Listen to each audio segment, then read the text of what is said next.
They say the way people treat you when they think you're powerless tells you everything you need to know about them. For me, that truth came at Gate 27, Terminal C, on a Thursday morning that was supposed to be the happiest day of my year. A family vacation, our first in 5 years. I thought this trip would bring us closer together. I thought I would finally feel like I belonged again. I was wrong.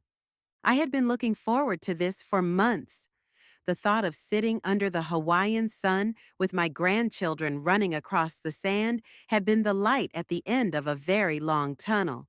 At 71 years old, I didn't need much. Just time with my family. That was all I wanted. My daughter Clarissa had called me 3 months ago, her voice bright with excitement. Mom, you have to come with us. It's going to be perfect. The kids can't wait. You've been cooped up in that house for too long. This will do you good. Her words warmed me in a way I can't explain. Ever since my husband passed 8 years ago, holidays had felt like obligations, not celebrations. But this felt like a chance to matter again, a chance to be included, not as a burden, but as family. I had started planning the very next day. I bought new clothes, nothing flashy, just simple things that would look nice in vacation photos. I even splurged on a wide-brimmed straw hat because I imagined myself sitting by the pool, reading while the kids laughed in the background. The ticket wasn't cheap, but I didn't hesitate. Clarissa told me not to worry, that they'd booked everything as a group, and I trusted her. Why wouldn't I? I arrived at the airport 2 hours early, the way I always do. Old habits from a lifetime of making sure everyone else was taken care of first. My carry-on was packed neatly with snacks for the kids, just in case, and a few little surprises. A deck of cards, a puzzle book, things I thought would make the long flight easier for them. That's who I've always been, the fixer, the planner, the one who smooths out the rough edges so everyone else can relax. I found Gate 27, settled into a seat with a good view of the boarding area, and pulled out the paperback I'd been saving for the trip. But I couldn't focus. Every few minutes, I glanced up, waiting for that first glimpse of my family, waiting for the hugs, the smiles, the familiar warmth of belonging. At 9:15, I spotted them.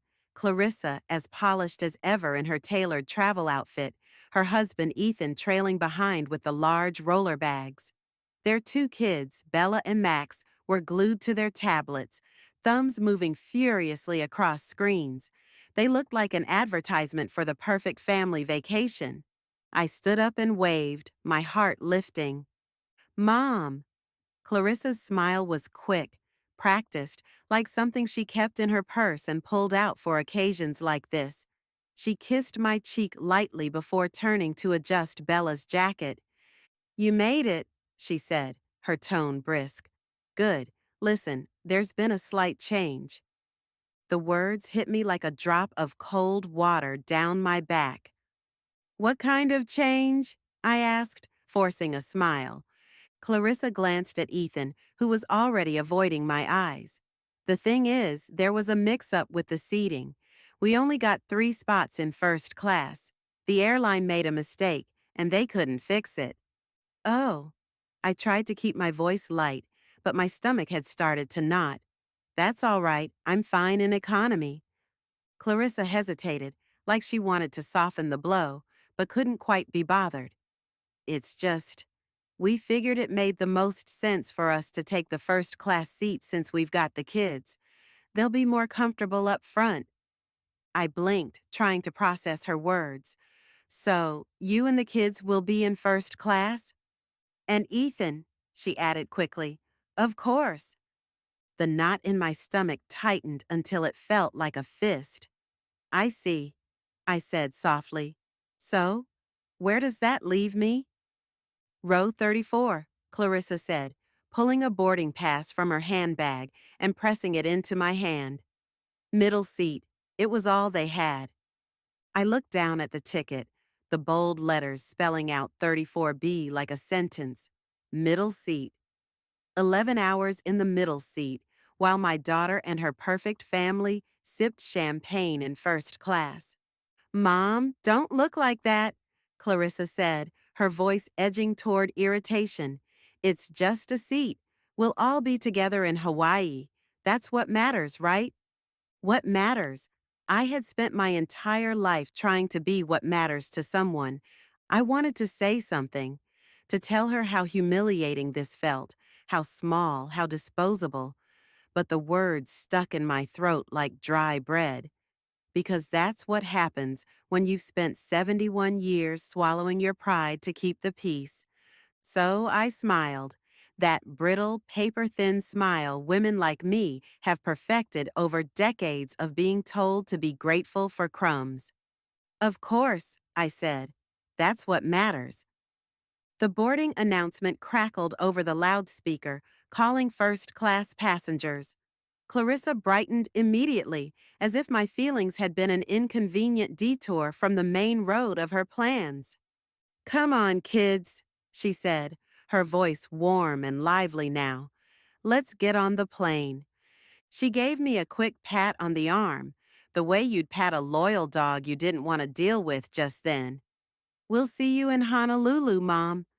And just like that, they were gone, swept down the jetway in a flurry of designer luggage and privilege, leaving me standing at Gate 27 with a boarding pass that felt like a scarlet letter. I waited until they disappeared from sight before sinking back into my seat. Around me, other families were laughing, chatting, juggling their carry-ons. I sat perfectly still, afraid that if I moved, the tears burning behind my eyes would spill over. It wasn't about the seat. It wasn't about first class versus economy. It was about what it meant, about the message my own daughter had just sent me. You're not important. You're not priority. You're extra. For 71 years, I had believed that love was enough, that if I gave and gave and gave, I would always have a place, that if I sacrificed my dreams for my family's comfort, they would see me, value me, cherish me. But sitting there in that crowded terminal, clutching a boarding pass to row 34, I realized something I should have learned a long time ago. Love without respect isn't love at all. It's convenience. I boarded with Group 8, wedged between a college kid with headphones and a businessman who spent the entire time on his laptop. Clarissa didn't come back to check on me. Neither did Ethan. The kids never even peeked through the curtain. 11 hours is a long time to sit with your thoughts, long enough for the hurt to calcify into something sharper, long enough for a woman to remember exactly who she is beneath all the layers of self-sacrifice and silence. Because here's what Clarissa didn't know. Here's what no one in that cabin of privilege knew as they sipped their champagne and stretched out on lie-flat seats. The name on that fuselage, the name painted in bold letters on every aircraft in this fleet, didn't just belong to some faceless corporation. It belonged to me. And by the time this plane touched down in Honolulu, my daughter was about to learn a lesson she would never forget.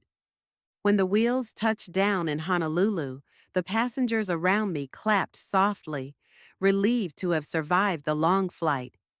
I didn't clap. I sat perfectly still, watching the curtain in front of me sway as first-class passengers gathered their designer carry-ons and filed out before the rest of us. Clarissa didn't come back. Not a wave, not a word. By the time I stepped off the plane, they were gone, swept toward their perfect vacation, while I shuffled into the humid air like an afterthought.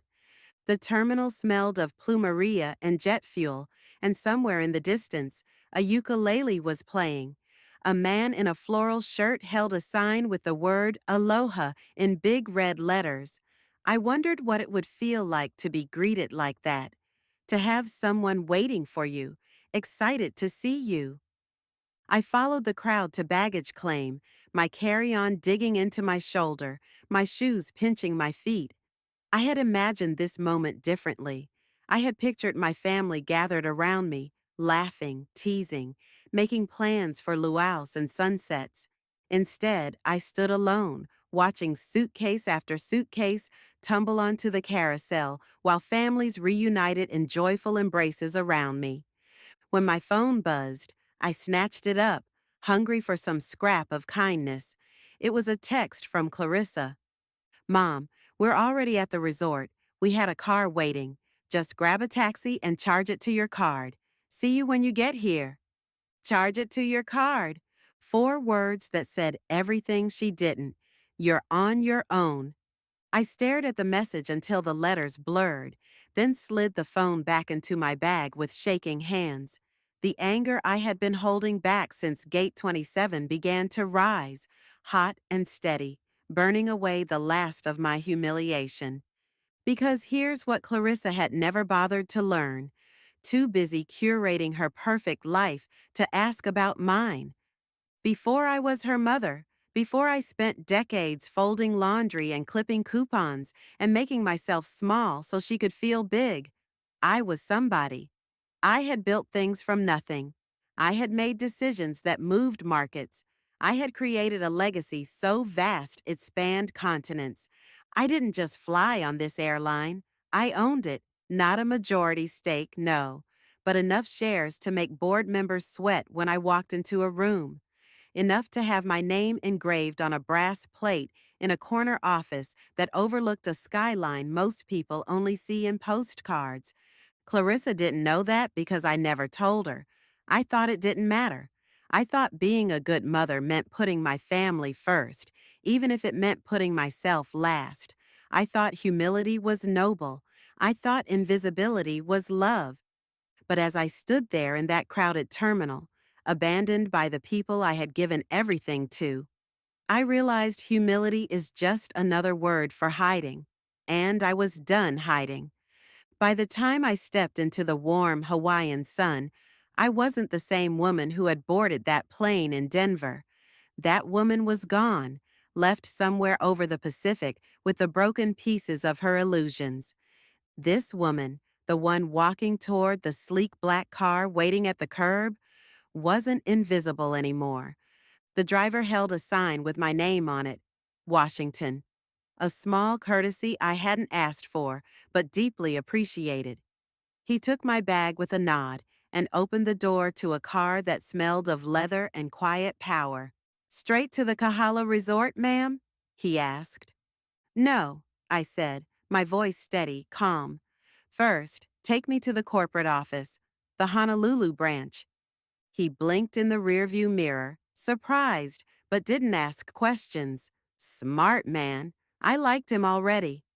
As the car glided through palm-lined streets, I pulled out my phone and scrolled past family photos, the ones that suddenly felt like evidence of a crime, and tapped a number I hadn't called in months. The line connected on the second ring. Mrs. Washington, a familiar voice said, warm with deference. What a surprise. How can I help you today? I need a meeting, I said, today, with everyone who matters. There was a pause, the sound of fingers flying over a keyboard. We can have the conference room ready in an hour. Make it 30 minutes, I said, and have someone bring coffee, strong. Of course, ma'am. I ended the call and stared out the window at the glittering Pacific, the sun turning the water into molten gold. Clarissa thought she had relegated me to row 34, to the middle seat, to the margins of her perfect life. She had no idea I was about to rewrite the entire flight plan.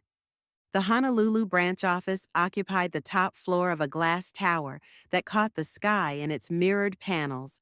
The receptionist went pale when I walked in, scrambling to buzz me through security.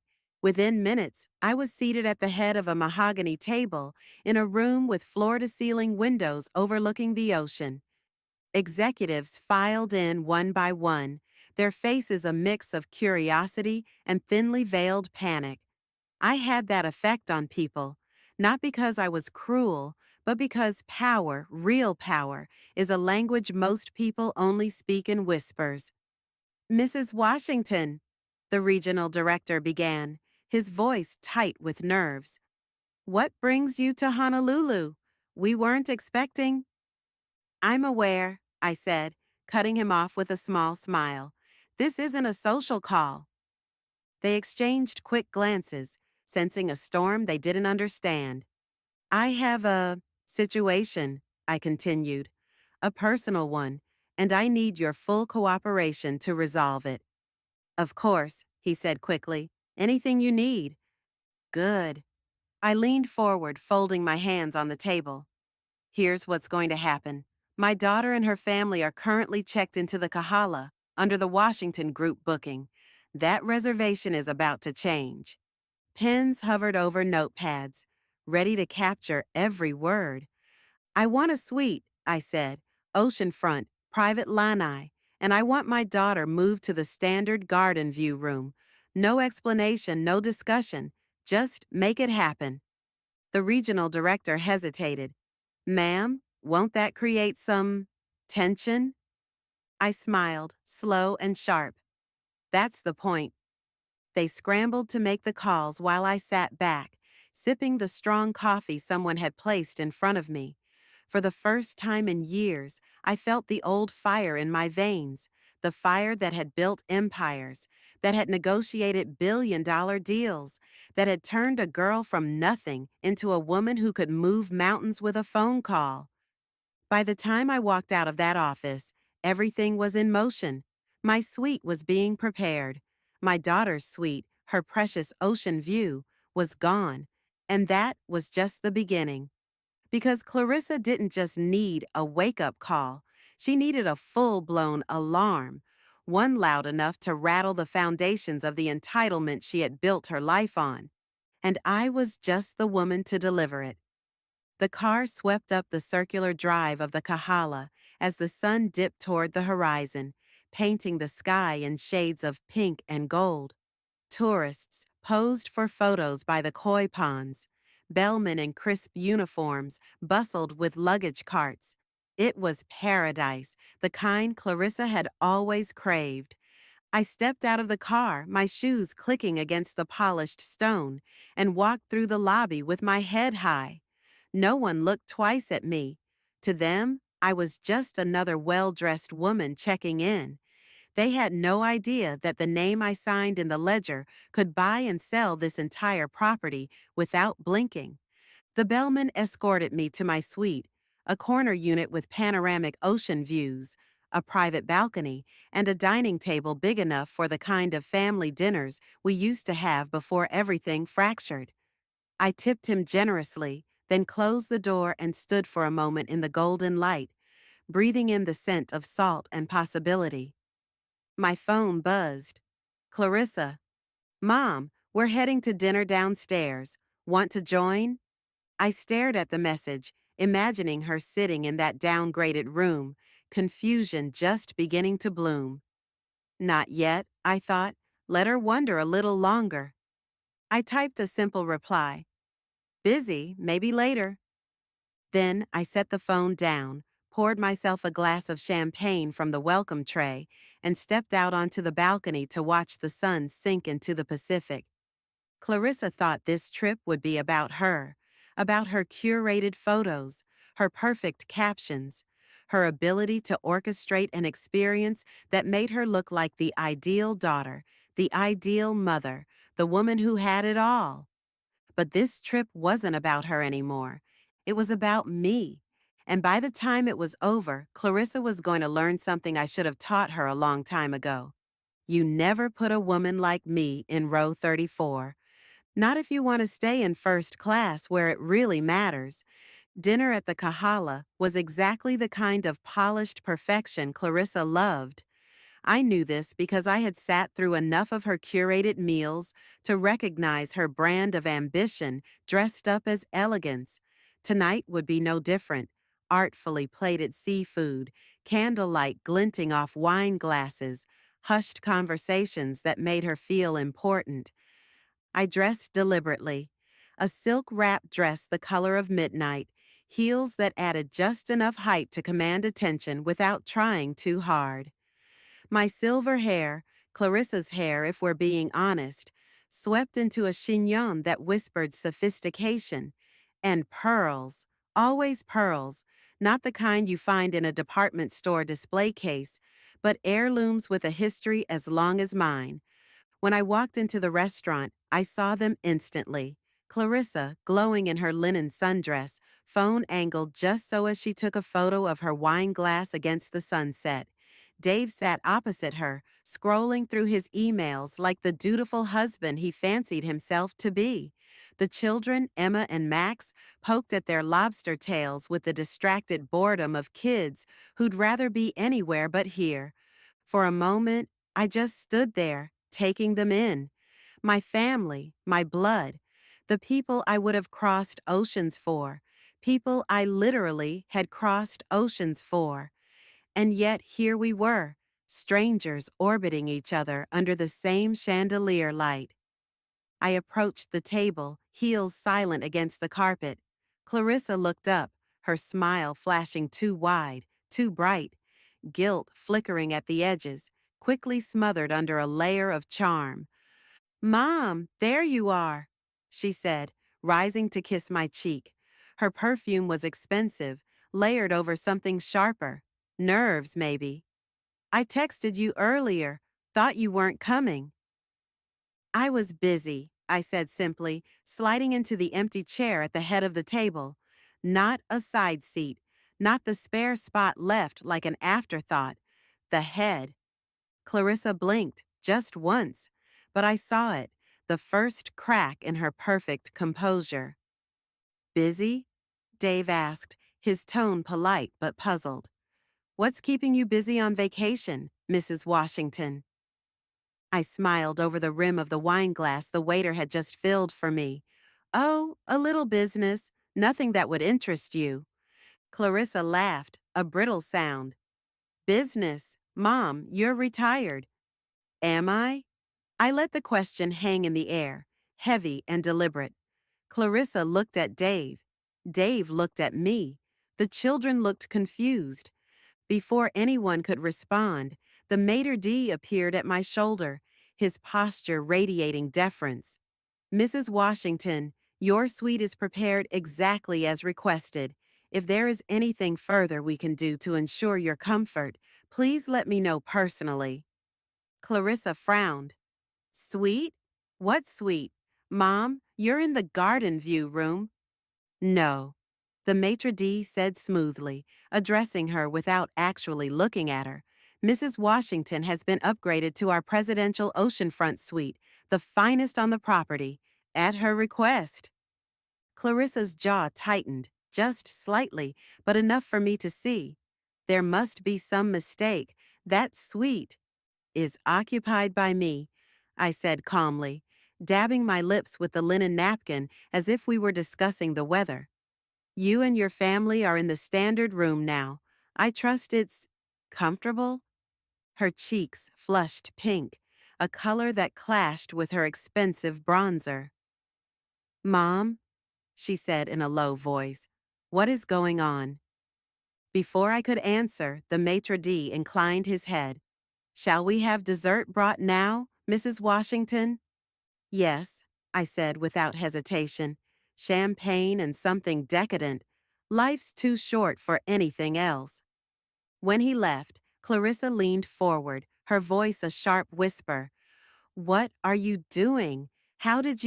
Why would you even—" "Clarissa," I said, cutting her off, "do you know what the difference is between first class and coach?" She stared at me, thrown by the question. "What?" "It's not the seat. It's not the champagne or the extra legroom. It's power.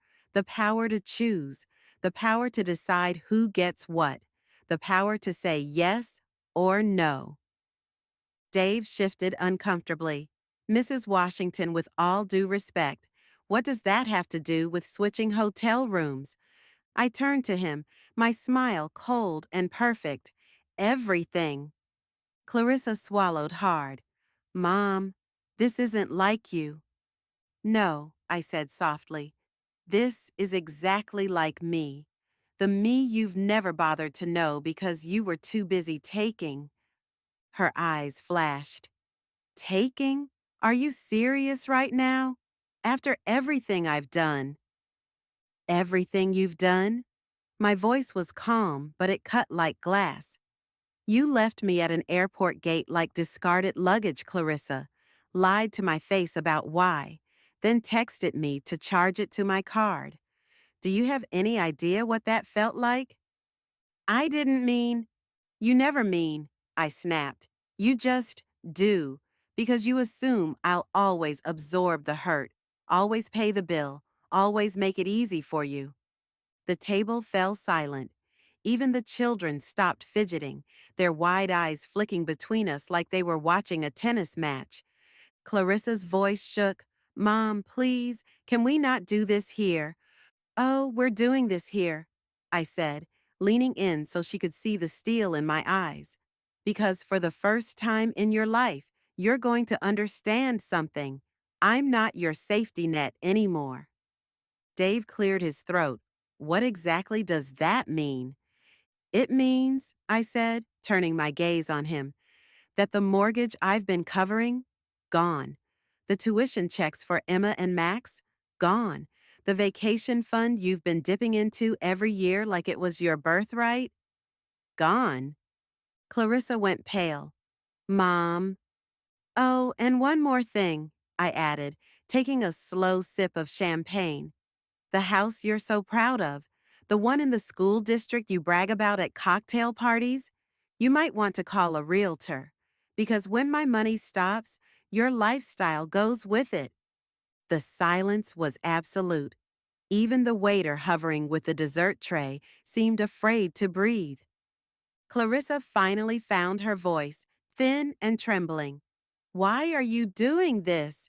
Because, I said, setting down my glass with deliberate care, I love you too much to let you keep living a lie. You're 42 years old, Clarissa. It's time you learned the difference between help and dependence. It's time you learned that respect isn't optional. Her lip quivered. And if I don't? Then you live with the choices you've made, just like I'm living with mine. For a long moment, she just stared at me, tears brimming in eyes that looked so much like my own. Then she whispered, Who are you right now? I smiled, slow and sharp, the way I used to smile across boardroom tables before signing deals that changed lives. I'm the woman who built an empire while you were busy curating Instagram stories. I'm the woman who owns the airline you flew here on. I'm the woman who has been pretending for far too long to be smaller than she is, because I thought that's what you needed. Clarissa blinked, stunned into silence. And now, she whispered. Now, I said, rising to my feet, I'm done pretending. The maitre d' appeared again, as if on cue, bearing a silver tray laden with champagne flutes and a chocolate souffle that shimmered under the soft light. I lifted a glass, the bubbles catching the glow like stars. To choices, I said, holding Clarissa's gaze. May we both start making better ones. And then I walked away, leaving her sitting in the wreckage of her entitlement, wondering how well she really knew the woman who raised her. Fast forward, 6 months later. The knock on my penthouse door came just after noon on a Friday. When I opened it, Clarissa stood there, not in designer linen, not with a curated smile, but in jeans and a simple blouse, her hair pulled back, her eyes steady. Mom, she said softly, can I come in? Behind her, no husband, no kids, just Clarissa. I stepped aside, and for the first time in years, we had a conversation that wasn't about what I could give her. It was about who we were, who we could still become, together. Because sometimes the only way to save a relationship is to burn it down to the studs and rebuild it from